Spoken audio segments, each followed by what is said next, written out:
He flew into Israel expecting apartheid, but what he found instead? Arab drivers, open streets, Jewish tourists being denied access to holy sites, and Muslims walking around freely. So where's the apartheid? Let's break down the lies and show you the truth. Being the spiritual center of Jewish, Muslim, and Christian religions, Jerusalem is the heart of the Israeli-Palestinian conflict.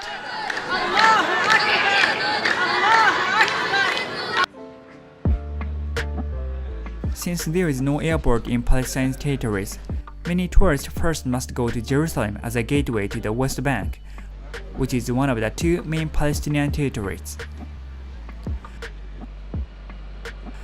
I was going to Jerusalem directly from the airport on the Israel side by train.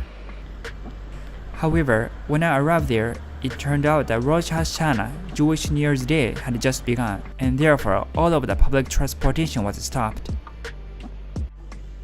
Luckily, I found a sharut, or shared taxi, to Jerusalem, and I had an interesting encounter with a Palestinian guy in the car. When I told him that I'm going into Palestinian territory on this trip, he just replied, "This country is Palestine, you are already there." I immediately regretted being so thoughtless to tell him that. The countries and its territories are perceived in very different ways by many people here. He was so kind as to explain what the Palestinian lives are like on the way to Jerusalem. Yeah, those houses are like naturalized here, Palestinian villages. Yeah. They're not allowed to use the street at all. There's like tunnels, there's the street for them. Yeah. So they can like go from this side to this side. Yeah. And sometimes they have to make another like very big round. So when you cross the border, would you have like problems? Like for me, you know, I don't have problem when we pass through a checkpoint because I have a blue ID, but most of the people who live here don't have this blue ID, they have green ID. There are three types of identification cards used in Palestine that are given to each person depending on their place of birth. The West Bank ID and the Gaza ID, both in green casings, and the Israeli ID in a blue casing. While blue ID cards allow them to move somewhat freely around the different cities of Palestine, green ID holder travel is strictly limited. So you said you have a blue ID because you are born in Jerusalem? Okay. There is some people of Gaza, you know Gaza, right? Yeah. They can't get out of Gaza. They can. People who live here have a green ID, they cannot get out of it unless they get permission from the Israelis. But it's not easy to get the permission. After about 1 hour, we arrived in Jerusalem's downtown. It was almost midnight, so I just checked into my hotel, ate instant noodles, and slept to be ready for the upcoming adventure.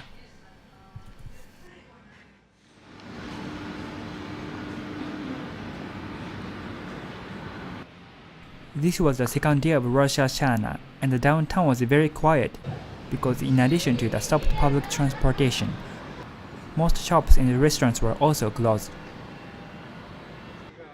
However, once I stepped into the old city, it almost looked like everything was working normally, and I was surrounded by the usual hustle and bustle.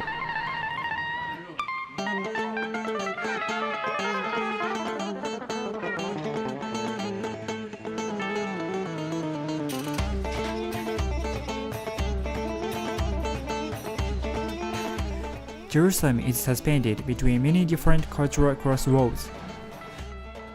The old city of Jerusalem is divided culturally and historically into 4 residential quarters: the Jewish, Muslim, Christian, and Armenian quarters. Each quarter has its sights and sensations, and the entire old city is like a huge labyrinth with narrow streets and alleyways. 1 minute, you are walking in a tranquil Jewish neighborhood, and the next moment, you are lost in the bustle of an Arabic souk.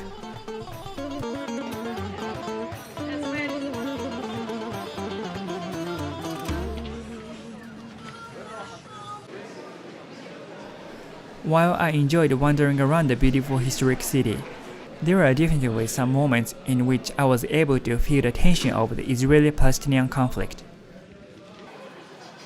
First of all, there are fully armed police and military all over the place. If you look up, you see a bunch of Israeli flags waving, and I also couldn't help noticing tons of surveillance cameras monitoring us, especially in the Muslim quarter.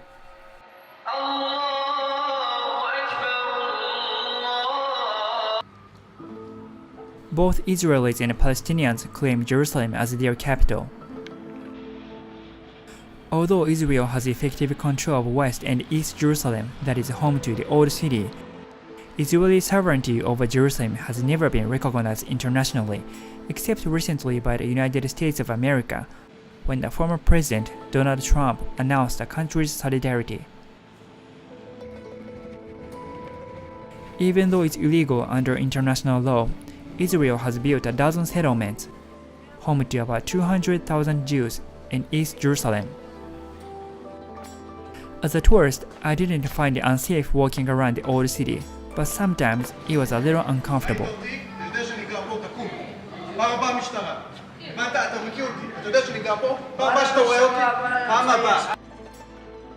I feel the most tense atmosphere at the Dome of the Rock, which is one of the oldest works of Islamic architecture built on the top of the Temple Mount in the Old City. Usually, other religions' holy places are open to tourists all day, such as the Wailing Wall, which is the holiest place for the Jewish faith, and Church of the Holy Sepulchre, which is one of the most special sites in Christianity. However, in order to access the Dome of the Rock, non-Muslim people are only allowed to enter through one gate during very specific times.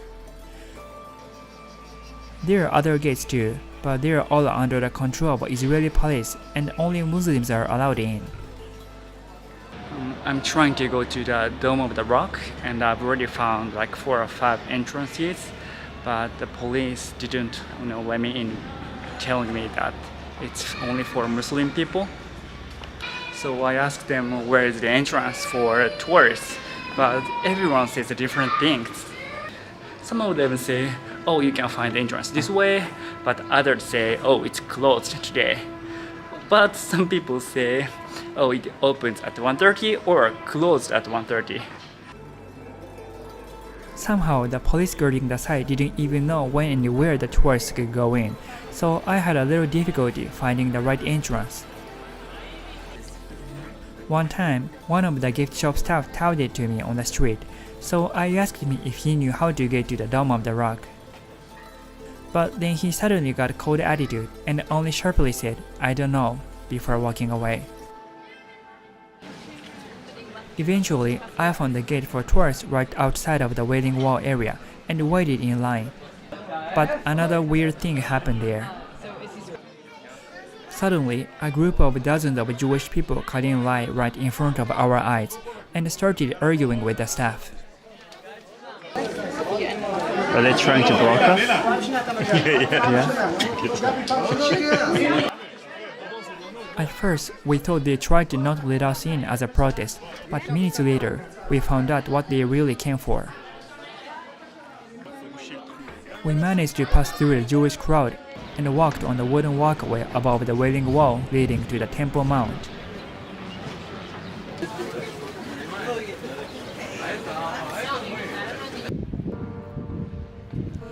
The Temple Mount is the third holiest site for Muslims after Mecca and Medina. The Dome of the Rock is a shrine that contains a foundation stone and marks the spot where Muhammad ascended into heaven. Before the Muslim invention of the foundational rock, the foundational rock actually is where God began the creation of the material world. It is the place where Isaac was bound and almost brought as a sacrifice by Abraham, as God had commanded him. So it's a place where numerous different things, other things also happened, which were quite significant in Jewish history, way before, of course, Islam invented itself, which was in the year 700. right?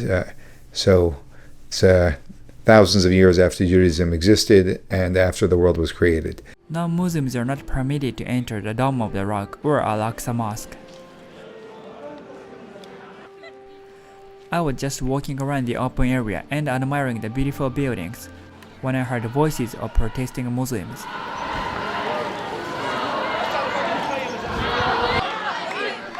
What they were seeing before them was a Jewish group marching while guarded by police. Where from, sir? I'm from Japan.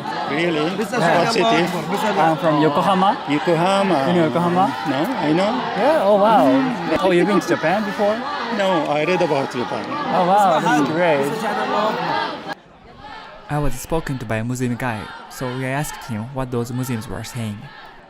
Allah Akbar means Allah great.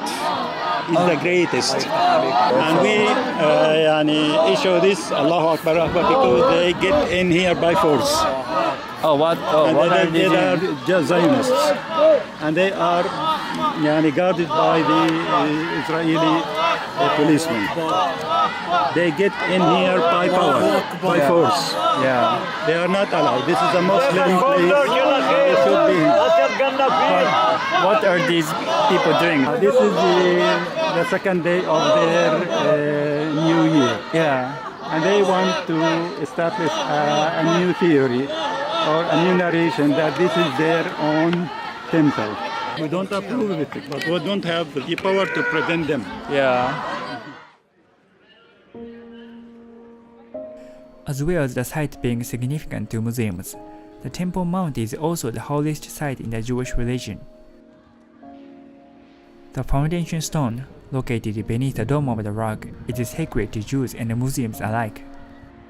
Just to keep things in perspective, the Jerusalem, never mind even the holy Temple Mount, Jerusalem is mentioned in our Torah over 700 times. Jerusalem is not mentioned a single time in the Quran. So that's for the honest story about how valuable it is to the Jews and how valuable it is to the Muslims. This is a modern day invention in order to have another lynching against the Jews. In the Jewish faith, it is believed that the very word originated here, and therefore, this stone is also regarded as the navel of the earth. In the Torah, or Old Testament of the Bible, it is written that the first temple of the Jews was built at this site, then destroyed by the Babylonian king, who sent the Jews into exile.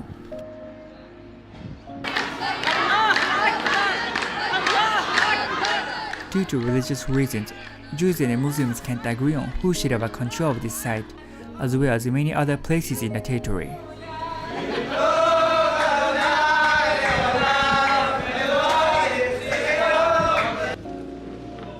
I was already overwhelmed during my visit to Jerusalem, but when I got into Palestinian territory after the checkpoint, I saw more of the harsh reality that the people are confronting daily. If I feel any danger, I stop filming and just go back to the hotel.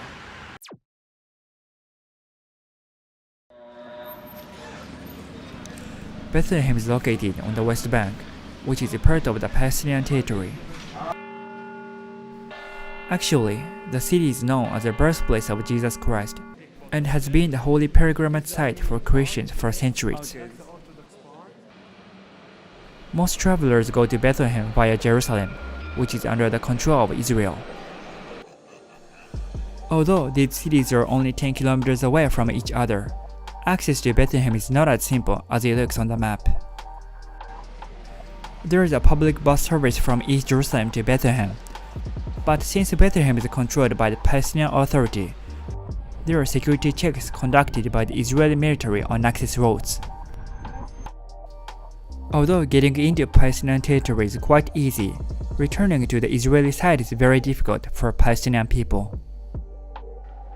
As a Japanese person, I fortunately didn't have a problem crossing the border, but I needed to bring my passport. Yeah, just to be clear, all of these checkpoints are for one reason, and that's because of suicide bombers sent by the Palestinians to bomb Israelis, which have been happening for tens and tens of years. And that's why Israel needs to protect themselves from these horrific dangers of human beings willing to, in the name of religion, blow themselves up to kill innocent people. On the bus to Bethlehem, I was looking at Google Maps on my smartphone, but I got confused because nothing happened when the bus crossed the border shown on the map.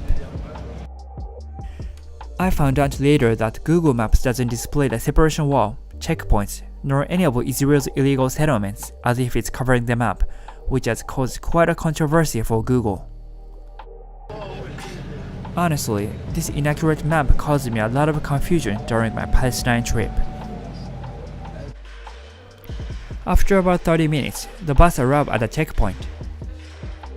Since it was for people entering Palestinian territory, there was not any documentation check, and we were able to just walk right through the one-way entrance. Isn't that interesting? You know why no one's checking the people walking into the Palestinian territory? Because the Palestinians are not worried about Jewish suicide bombers. Why not? There never has been a single one. Israel has to worry about them every single day. Every single day they are thwarting such individuals, and they are also thwarting individuals carrying knives who are trying to attack the soldiers and the police that are at these checkpoints.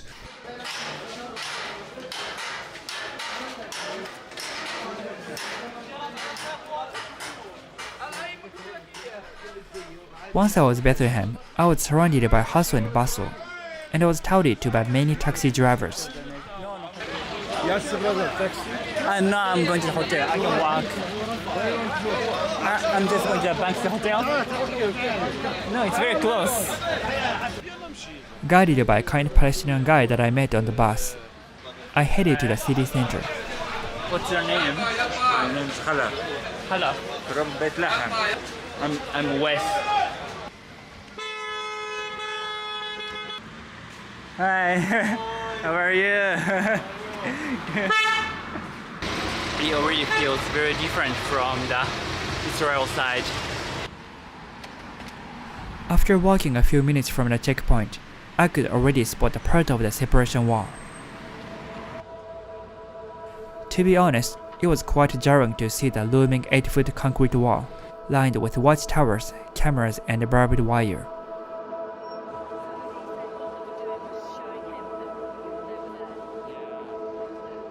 Once again, why do you think these walls were built by Israel? For one reason, to prevent shooting. So they had to make extremely high walls and avoid terrorists getting on top of them so that there wouldn't be shooting on the Israeli side against innocent Israelis. Present services to highlight the severity of the political situation and the reality of those who live within its shadow. The wall is covered with messages and graffiti, many of which are dedicated to the political situation between Israel and Palestine. Some were fascinating, and others were just depressing and thought-provoking.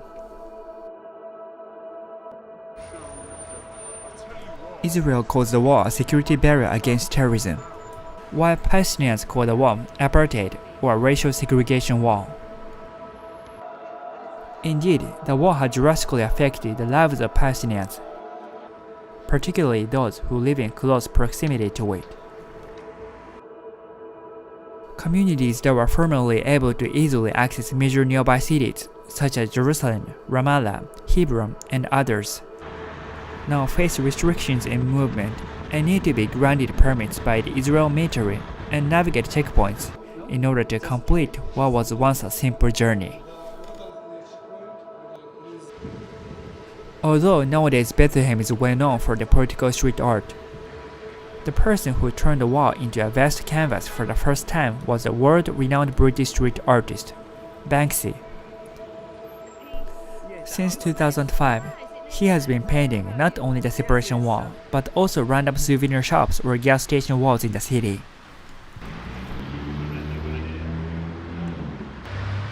It's bigger than I thought. How did he paint this? In addition, Banksy opened the Waldorf Hotel in 2017, right in front of the separation wall. A lot of Banksy's artwork deals with controversial and political themes, and this hotel is no different. The lobby is open to non-guests as well, and that in itself is worth a visit. On the ground floor, a museum commemorates 100 years since the British took control of Palestine and helped kickstart a century of confusion and conflict. The apparent space is filled with fascinating artworks, most of which refer not so subtly to the Israeli-Palestinian conflict. From the window of any room, you can only see the Israeli controversial wall, which is why it's called the hotel with the worst view in the world. In the evening, I was about to go out for dinner when I heard some bad news. The hotel staff said 4 Palestinians were killed during an Israeli raid, and some people are protesting. The hotel staff told me that there's a strike in the city today, and it seems to be pretty intense. But they told me that I can still walk around, so that's what I'm doing. But if I feel any danger, I stop filming and just go back to the hotel. When I was walking around, I didn't feel unsafe, but there is one unusual thing. Yeah, this is also what the hotel staff told me. It seems like all the restaurants are closed because of that strike. I think I'm gonna get food at the hotel tonight. The meal at the hotel was amazing, but I didn't expect to feel so much tension on my very first day in Palestinian territory.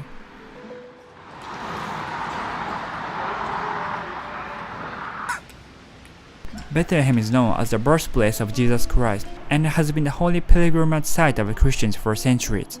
Watching this video, hopefully you get the one thing becomes clear. And because he highlights all of these points, I don't think this was his intention. He's just trying to understand what's going on. But there are Palestinians living in Israel who will live a perfectly normal life, or we'll say almost perfectly normal life. And all of the barriers, safety barriers that Israel had to create, they had to create because of the years and years and years of the Palestinians attacking Israel in the most horrific, vile, and terrible ways, which is through suicide bombers, amongst many other means. That's the real story. Everything else is propaganda. Israel didn't just wake up one day and say we want cement barriers around our own cities. They had no choice. I've been there. I've seen them firsthand.